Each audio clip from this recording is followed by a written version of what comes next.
Out in the middle of the endless blue, where the horizon swallows the sun and salt mist clings to steel, there exists a city that never touches land. It's not a myth, not a concept sketch, but a living machine of metal and men, a $20 billion aircraft carrier, home to over 7,000 soldiers, engineers, and pilots. This is not merely a ship. It's a self-sustaining civilization that sails across the oceans with the firepower of an entire nation. From the outside, the floating city looks like a fortress of gray steel, nearly 1,000 feet long, weighing over 100,000 tons, and bristling with radar masts, missile launchers, and aircraft elevators. But inside, beyond the blast doors and bulkheads, lies a world that never sleeps. Corridors stretch for miles, jet engines thunder overhead. The hum of machinery mixes with the heartbeat of human life. Every deck has its own rhythm, some dedicated to war, others to the simple act of living. Each day begins before dawn. The air smells of jet fuel and metal. On the flight deck, sailors in color-coded uniforms, yellow for directors, red for ordnance, purple for fuel move, like pieces on a living chessboard. Fighter jets are armed, refueled, and catapulted into the sky with mechanical precision. The steam-powered launch systems roar, sending aircraft from 0 to 160 miles per hour in just 2 seconds. Every launch is a symphony of danger and discipline. One mistake could be fatal, yet the choreography rarely falters. These men and women are not just crew members. They are the living nervous system of the ship. Below deck, thousands more keep the floating city alive. There are mechanics who maintain engines the size of houses, cooks who prepare 10,000 meals a day, doctors who run a fully equipped hospital, and electricians who monitor miles of cables that snake through the hull. The ship generates its own electricity, purifies its own water, and even recycles air. Nuclear reactors deep below the deck hum quietly, producing enough power to sustain a small city. That's why this vessel can remain at sea for decades without refueling. The only real limit is food and the endurance of the people on board. Life aboard such a behemoth follows a strict rhythm. Space is scarce. Every bunk is shared in shifts, known as hot racking, where one sailor sleeps while another works. Privacy is a forgotten luxury. The corridors are narrow, the ceilings low, and every inch of space has a purpose. The ship feels both vast and claustrophobic, a paradox that only those who've lived aboard can understand. Yet despite the confinement, there's a sense of unity, a bond forged by shared duty and the relentless pulse of the sea. Discipline here is not enforced by shouting. It's built into the system. Every sailor knows their task. Every operation is timed to the second. When 7,000 people live in a single steel organism, there's no room for chaos. Orders travel through intercoms and radios like electrical impulses, connecting the bridge to the hangar deck, the flight control center to the reactor room. Communication is everything. The crew must think and act as one body because in war, a single delay can decide life or death. Even the smallest details reveal the complexity of this world. A simple lunch line can stretch the length of a city block. Mail is delivered by helicopter in waterproof bags. The onboard newspaper printed daily reports everything from flight operations to birthdays. There are chapels, gyms, barbershops, and even a small television studio that broadcasts internal news. In many ways, the ship mirrors life on land, except here, every sunrise is on the ocean, and every night comes with the sound of distant waves pounding against metal. But this floating city is not just a home, it's a weapon. Its purpose is power projection, the ability to bring the might of a nation anywhere on Earth. When a crisis erupts, this steel giant moves silently across thousands of miles, carrying dozens of fighter jets, helicopters, and armed drones. Within hours, it can turn a peaceful horizon into a theater of war. The crew trains constantly for that moment, the alarm that signals general quarters. Every sailor knows exactly where to go. Every pilot knows the launch order, and every weapon system comes alive in seconds. There is no pause, no hesitation. In this world, readiness is religion. The entire system operates like a single heartbeat, precise, relentless, unstoppable. Yet behind every machine, behind every radar pulse and missile tube, there are human stories. A young mechanic from Texas tightening bolts in the engine room. A pilot writing letters to her kids before another night sortie. A cook who hasn't seen the sky in days but still smiles as he feeds hundreds. These lives, woven together by duty and steel, are what truly power the floating city. To the outside world, this may seem like a marvel of engineering, a triumph of modern technology. But to those aboard, it's something far deeper. It's a place where the line between man and machine blurs, where every sound and motion has purpose, and where the ocean itself becomes both prison and freedom.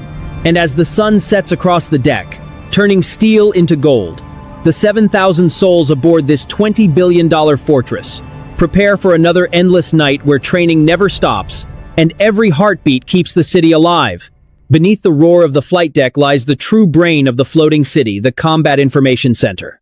It's a windowless, dimly lit chamber filled with glowing screens, digital maps, and soft voices reporting coordinates through headsets. Here, hundreds of specialists monitor the air, surface, and underwater environment around the ship 24 hours a day. Every radar pulse, every sonar echo, every encrypted message flows into this nerve center. If the carrier is the body, this is the mind, always awake, always aware. The command crew watches a living map of the world unfold in real time. Green blips represent friendly aircraft. Red marks indicate possible threats. Satellites feed high-resolution imagery directly to the consoles, while destroyers and submarines nearby relay data through secure networks. It's a web of information stretching across thousands of miles. Within seconds, the carrier can identify an approaching missile, a drone swarm, or even a submarine hiding beneath the waves.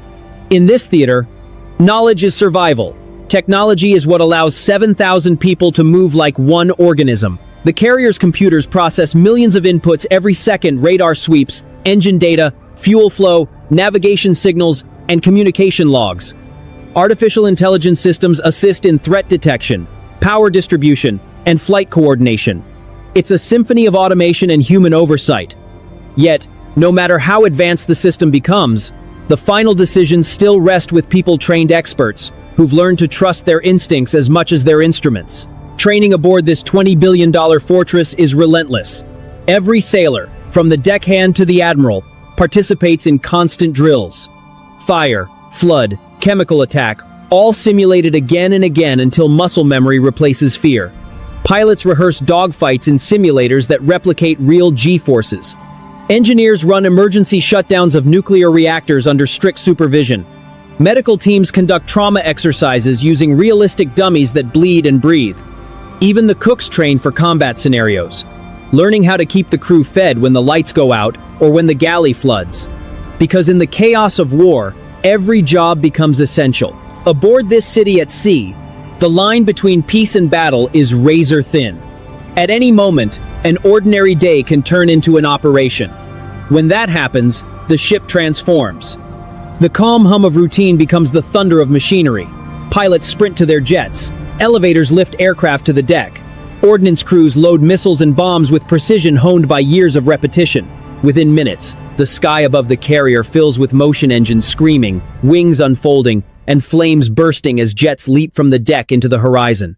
What the world often forgets is that each takeoff represents the work of hundreds. For every pilot who soars into combat, there are engineers who check hydraulics, armorers who handle ammunition, and deck crews who guide the aircraft safely into position. It's an ecosystem of expertise, synchronized by trust. One misstep could mean disaster, but the choreography remains flawless because every person knows the stakes. They train not for perfection, but for survival. The pilots themselves belong to an elite breed. Each one has endured years of training and psychological conditioning. In the air, they experience crushing G-forces that twist the body and blur vision. They must make life or death decisions in fractions of a second while flying at speeds faster than sound. When they return to the carrier, they face what may be the most difficult landing in aviation, touching down on a runway that's barely 500 feet long and constantly moving with the waves. They call it the controlled crash. Yet these men and women perform it daily, often at night, guided only by dim lights and the voice of the landing signal officer whispering through the radio, "You're a little high. Power, power, cut." Every landing is a test of nerve and skill. The tailhook catches one of 4 arresting wires stretched across the deck, slamming the aircraft from 160 miles per hour to 0 in 2 seconds. The impact shakes the ship. Crew members cheer softly, but the celebration is brief. Another jet is already lining up to land. In this world, There's no time to admire heroics. There's only the next mission, the next wave, the next heartbeat of the machine. Even maintenance is an act of discipline. Mechanics strip down engines after every flight, inspecting each turbine blade for microscopic cracks. Technicians check radar arrays and electronic warfare pods for faults invisible to the eye. The ship carries thousands of spare parts and a full metal workshop capable of fabricating new components at sea. It's like a floating factory, one that never closes. Every problem has to be solved immediately because far from land, there's no backup. Food is fuel, morale, and medicine all at once. The carrier's kitchens operate around the clock, serving over 18,000 meals a day. Logistics officers calculate calories like mathematicians, balancing nutrition against supply limits. In the heart of the Pacific or the Persian Gulf, a single shipment delay can disrupt everything. To prevent shortages, the carrier relies on a fleet of supply ships that rendezvous at sea.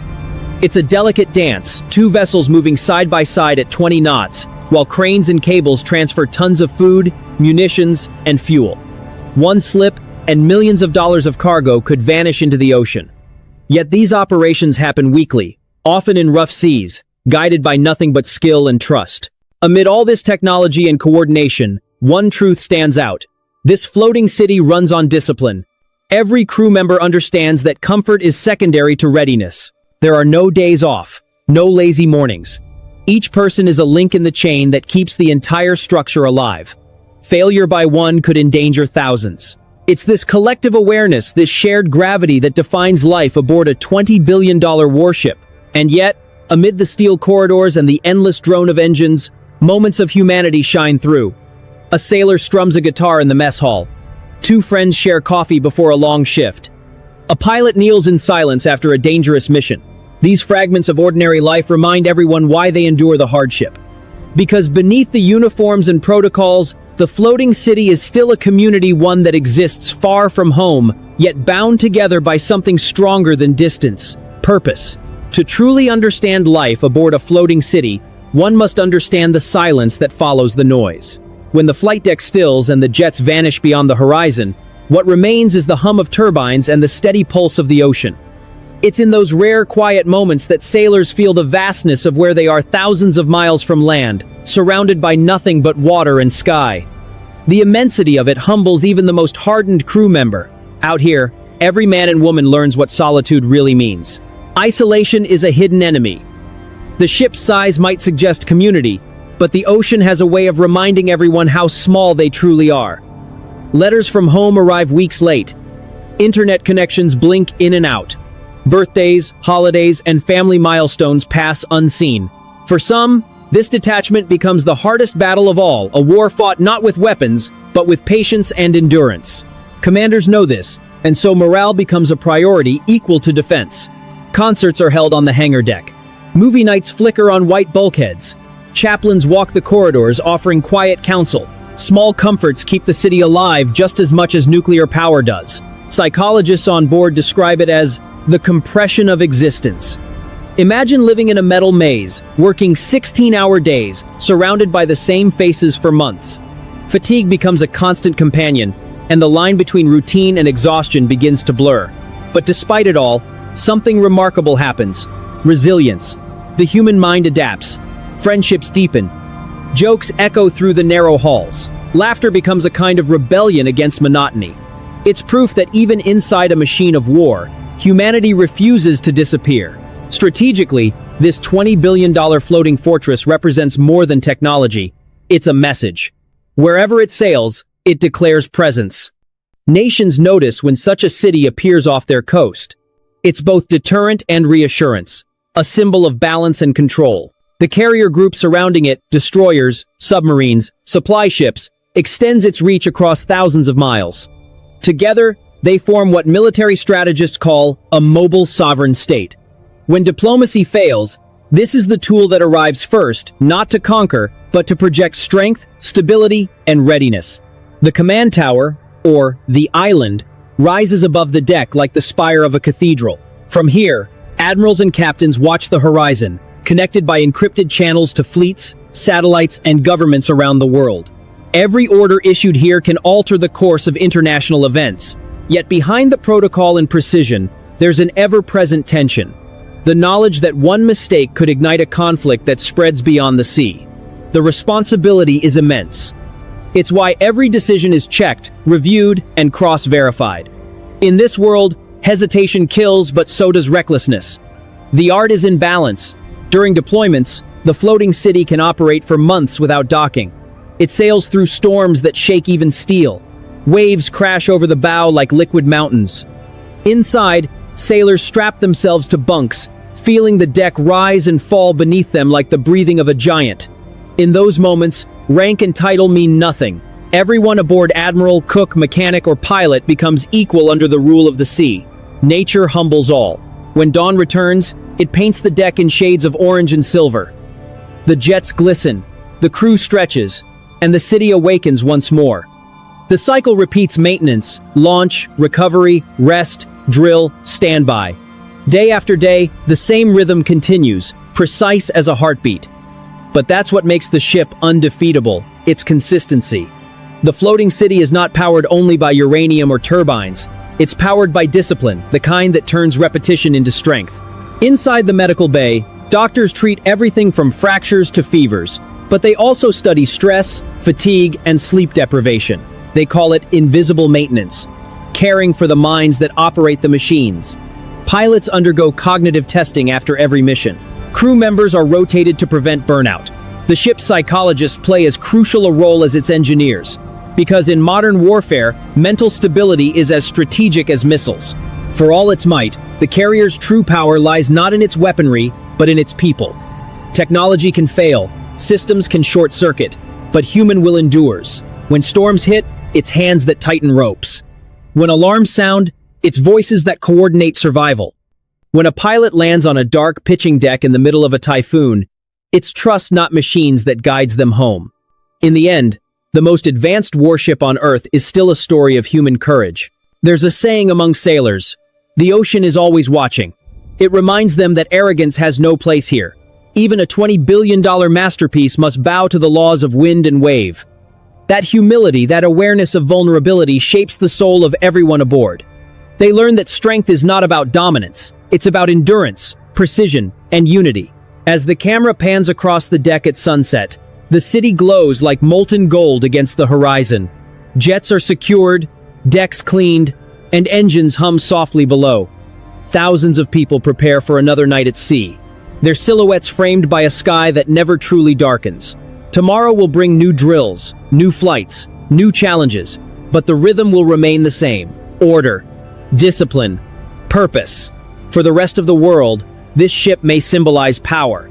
For those who live within its walls, it's something even greater: a world unto itself. A place where time moves differently, where every second is measured by the hum of engines and the crash of waves. A place that proves humanity's ability to build, adapt, and endure even in the harshest corners of the planet. And as the floating city sails onward, carving its path across the deep blue, one truth becomes clear: technology built the vessel, but people gave it life. 7,000 souls, bound by duty and courage, turning steel into purpose and motion into meaning. This is not just a warship, it's the beating heart of the ocean, alive, relentless, eternal. And that's how 7,000 men and women live, train, and fight aboard a $20 billion floating city at sea, a world built from steel and discipline, yet powered by the fragile strength of the human spirit. Out here, far from the noise of cities and the comfort of land, they wake each day to the same horizon, endless, unchanging, and infinite. They eat, work, and rest to the rhythm of engines that never stop. Every moment is measured not by clocks, but by launches, recoveries, and watch shifts. Time flows differently when you live inside a machine that never sleeps. This vessel, though designed for war, embodies something deeper than conflict. It is a symbol of what humankind can achieve when precision meets purpose, when technology and teamwork merge into one seamless heartbeat. It shows that power is not only about destruction, but about endurance, the ability to maintain balance, control, and focus in a world that demands perfection every second. From the deck, the world looks smaller. Nations, borders, and politics fade into the curve of the earth. What remains is the shared truth that every sailor knows: survival depends on trust. Trust in your ship, trust in your crew, Trust in the person standing next to you, even when the ocean rages. As night falls and the city's lights shimmer across the waves, one realizes that this is more than engineering. It's a portrait of humanity itself. Imperfect, tireless, and brave. A reminder that no matter how far technology takes us, the heart of every great machine still beats with human hands. So when the next dawn rises over the open sea, and the carrier once again cuts through the water like a moving continent, it carries with it more than firepower. It carries a story of courage, sacrifice, and the relentless pursuit of mastery. Because in the end, the true power of this $20 billion floating city isn't its weapons or its size. It's the 7,000 souls who make it alive.